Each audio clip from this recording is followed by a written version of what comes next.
un fuerte aplauso al experto en historia mapuche, Nelson Lobos. ¿Cómo estás, Nelson? Qué rico verte por acá. ¿Qué me dijiste? ¿Que cómo has estado? He estado bien, bien. Esta semana ha estado entretenida, bien variada de temas. Futbolero me dijeron por ahí. Bueno para jugar la pelota. Sí, me gusta jugar a la pelota. Hoy me jugué un partido con un sol a la 1 de la tarde, compadre, que estoy seco. Por eso tengo aquí mi... Oye, tienes que cuidarte, ¿eh? Harta hidratación y bloqueador. ¿Te has puesto bloqueador? Eso me faltó. Caramba. Eso me faltó. Oye, Nelson, ¿cómo nos te trata la trajiste vida? hoy un temazo, el Tratado de Tapigüe 1825. Justamente. Mira, el Tratado de Tapigüe fue algo que expuse en las terceras jornadas de Historia Mapuche, que han salido súper buenas, ¿Ya? organizadas por el Magíster de Historia acá en la universidad. Ay, qué bueno. Ha venido gente de todos lados, de Argentina, de acá de Chile, y estaban terminando, probablemente ahora están terminando en este momento en la Biblioteca Municipal. Hoy día se llevó a cabo entonces esta charla. Empezaron el lunes, empezamos el martes y terminamos ahora el viernes. Ay, qué bueno. Estaba súper bueno. Y ahí yo puse sobre este tema. Es un tema súper polémico, quiero introducir eso. ¿Por qué? Porque muchas organizaciones mapuches reivindican el Tratado de Tapigüe como algo que el Estado de Chile debe respetar. Dicen, no voy a dar nombre, pero hay organizaciones que plantean, no, hay independencia. Acá este tratado ratifica una independencia mapuche respecto al Estado de Chile. Otros no, que hay una autonomía. Y en eso se queda en general la mayoría de las personas, hay una autonomía. Entonces, para poder determinar eso, primero tenemos que hacernos las siguientes preguntas. ¿Qué buscaba el Estado de Chile al celebrar estos tratados? Porque acordémonos de que los españoles celebraron muchos parlamentos y tratados con los mapuches, que la otra vez estuvimos hablando, ¿se acuerdan cuando hablamos en enero estuvimos hablando del Parlamento de Quilín? ¿Ya? Sí, sí, sí. Y hablamos de los parlamentos que en realidad son prácticas tanto del Estado como del pueblo mapuche. Oye, Nelson, pero ¿cuál era el contexto? 1825, veníamos de todo el tema de la independencia. De la independencia de Chile. ¿Quién firma este tratado y en qué sitio nos ubicamos también? Bueno, Tapigüe está en la zona cerca de Yumbel. Así que, y ahí concurrieron los mapuches, representados ¿por quién? Por Francisco Mariluán. Y los chilenos por Pedro Barnechea. El contexto fue de que estaba terminando la guerra a muerte, se habían sacado la mugre entre los llamados realistas con las fuerzas revolucionarias de la independencia, ¿Ya? y la mayoría de los mapuches apoyando obviamente a los realistas, algún grupo minoritario al bando revolucionario, y ya desgastado, fue una guerra terrible. Mariluán dice, cuando muere su último aliado español, que es decapitado, dice, bueno, aquí hay que terminar con esto, así que conversemos, Estado de Chile. El Estado también está bastante mal, así que se ponen de acuerdo para que en Tapigüe se tratara de resolver el problema. Perfecto. Entonces, el Estado en realidad lo que pretendía, creo yo, era controlar la situación, empezar a amarrar de a poco a los mapuches, tratar ojalá de chilenizarlo y ocupar el territorio mapuche. ¿Y qué pretendía el pueblo mapuche? También creo yo, es que primero Mariluán era el que estaba en la frontera, con todo el conflicto acá con Chile, con la guerra misma encima, los loncos de más adentro estaban más tranquilos, y él quería obviamente paz, solucionar esto. Entonces le convenía mucho el tratado y y calmar las aguas, como se dice. Ya. Y resulta que llegan al tratado, y si uno estudia el texto, tú tienes 3 puntos centrales. Primero, bueno, que los representantes que ya mencioné, Mariluán y Barnechea, legítimamente representando a sus países, llamemos el país mapuche, Chile. Segundo, tienes el tema de que los mapuches no son reconocidos como chilenos. El Estado de Chile reconoce que los mapuches no son chilenos. Perfecto. Tercer punto, y también súper importante, que del río Biobío, el río Biobío se constituye como frontera, pero dentro de Chile.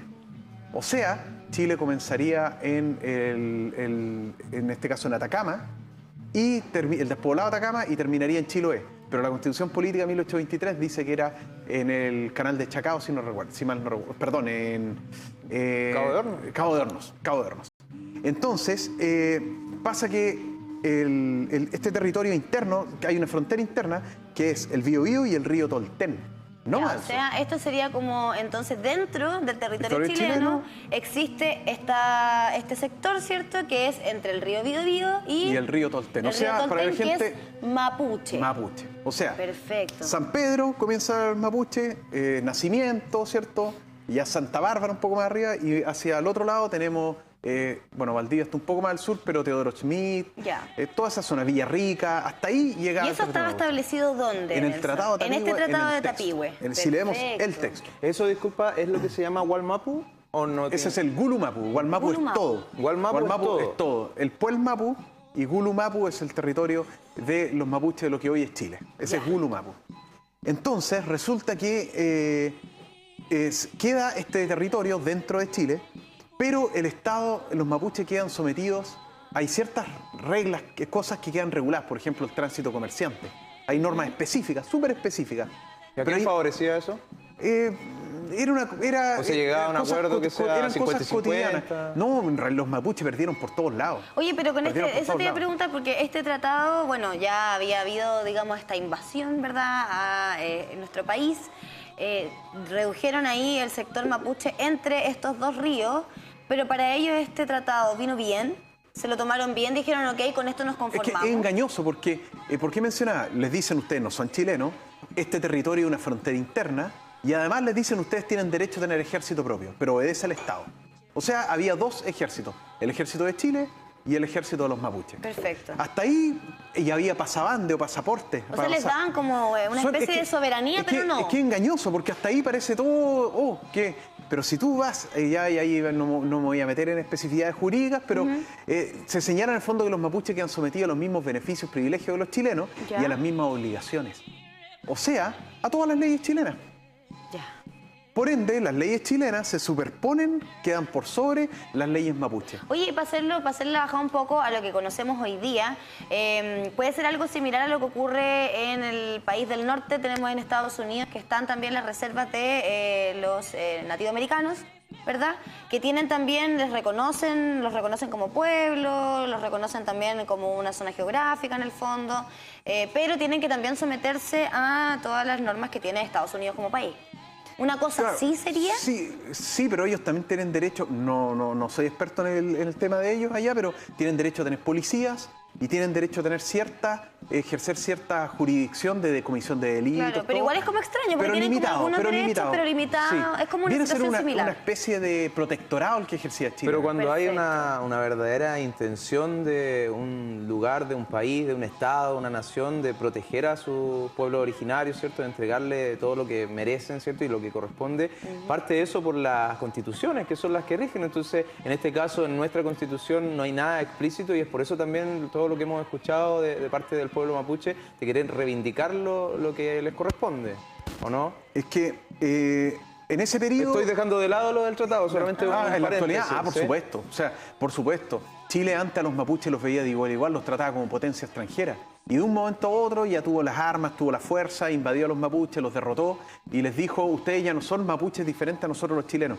Ustedes son chilenos y son pueblos originarios y son nuestros pueblos originarios. Hay una apropiación ahí. Un sometimiento. Un sometimiento, casi somos sus dueños.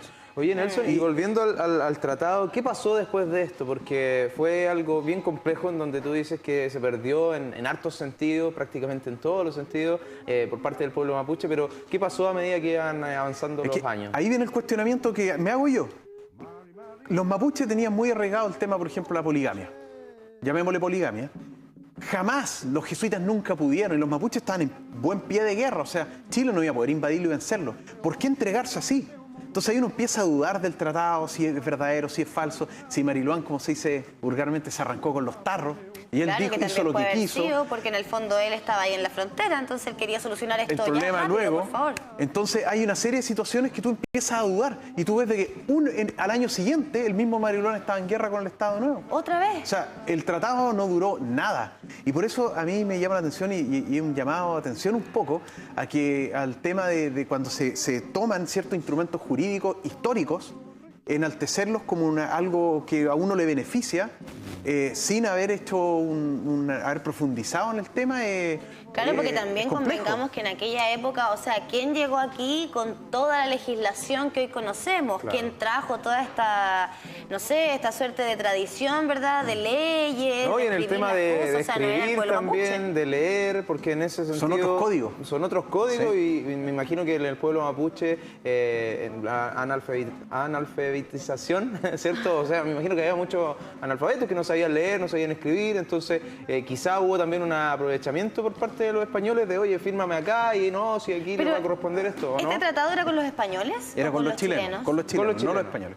Es que lo que pasa es que de partida el pueblo mapuche era un pueblo tremendamente, es un pueblo tremendamente político. Como cualquier pueblo en el Con mundo, muchas costumbres. inteligente a la hora de Sí. negociar. Entonces, de partida existe documentación que los mismos argentinos, por ejemplo, dicen de que los loncos allá en el otro lado de la cordillera les decían, a mí no me interesan tus papeles, a mí me interesa la palabra. El tema está que, claro, La no podemos oralidad, negociar claro. si no estamos en igualdad de condiciones. Si yo vengo a negociar con un trato de palabra y tú vienes con un kilo de cuadernos, de libros, de códigos, de constituciones, obviamente que estamos en una desigualdad de condiciones. Difícilmente vamos a poder y encontrar a veces algún punto. desigualdad ante la historia, ojo. Porque cuando estamos, imagínate, el galo, hagamos el ejercicio. Ya, a ver. El me gusta galo esto práctico. es Chile y yo soy el pueblo mapuche y tú eres la lenguaraz. ¿Yo sé qué? La lenguaraz, tú eres la traductora. Ah, ya. Entonces yo quiero proponerle al galo algo. A ver. Entonces yo quiero decir, galo, yo quiero que haya paz, pero respecto a esta frontera, aquí, hasta aquí no puedes construir fuertes. Ya. Entonces, díseselo. Él quiere tener paz y quiere una frontera. Hasta aquí tú no puedes pasar. Ahora contesta tú. No, yo quiero esa frontera, pero más allá. Quiero más territorio. Ya, lo que pasa es que él no está dispuesto a darte lo que tú estás pidiendo. Quiere más. Ok, sigamos negociando. ¿Estuvimos en igualdad o no estuvimos en igualdad? Claro. ¿Estuvimos en absoluta Claro, igualdad? porque ahí yo soy la que... Claro, porque fue neutral y Y nos entendimos con efectivamente- nuestros códigos. Sí. Y incluso en la ritualidad se hacía una ceremonia católica y se hacía una ceremonia mapuche en igualdad. Pero, ¿Y qué era? ¿y las Ahora- armas Y- no jugaban ahí? No, porque ya nos habíamos agarrado las mechas, a los dos nos convenía, los argentinos, los chilenos tenían revoluciones internas, no les convenía pelear con los mapuches, que también había algunas peleas internas. Pero ¿qué hace el documento? Yo no escribo el documento, lo escribe el galo. Y el galo escribe lo que quiere Claro, escribe en castellano. en castellano y con términos jurídicos que son términos técnicos que ni siquiera el lenguaraz a lo mejor entiende, porque eso lo entiende un abogado que no lo va a entender cualquier chileno o cualquier argentino. Entonces esos tecnicismos, pues había muchos loncos que sabían leer y entendía lo que le decía porque el lenguaraz probablemente sabía leer y ahí no había problema.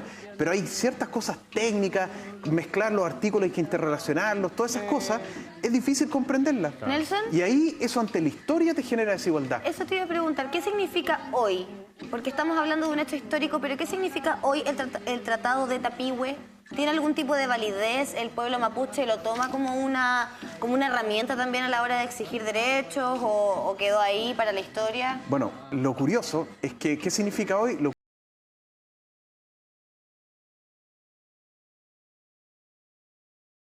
O sea, el Estado de Chile no respetó tratados, celebrados con la aprobación del Parlamento, etcétera.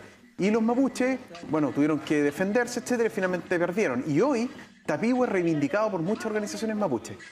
Entonces, en ese sentido, no está definido todavía Tapihue. Claro, porque Muchos lo pensando reivindican. que como país también y como Estado hemos vivido ahora situaciones en las que no hemos aferrado mucho a los tratados que hemos firmado con anterioridad. Claro. Yo creo que la pareja nos dura, porque no vamos a revisar también los tratados que firmamos con nuestro propio pueblo mapuche para ver también ahí cómo nos estamos portando? En una de esas no estamos respetando tampoco las cosas. No se respetaron, o sea, el pueblo mapuche y un pueblo que ni siquiera el Estado le reconoce legalmente la calidad de nación, ni en la Constitución política lo reconoce ni siquiera como pueblo. Salvo la ley Lafkenche, la ley de uso del borde costero, que ahí se habla de pueblo.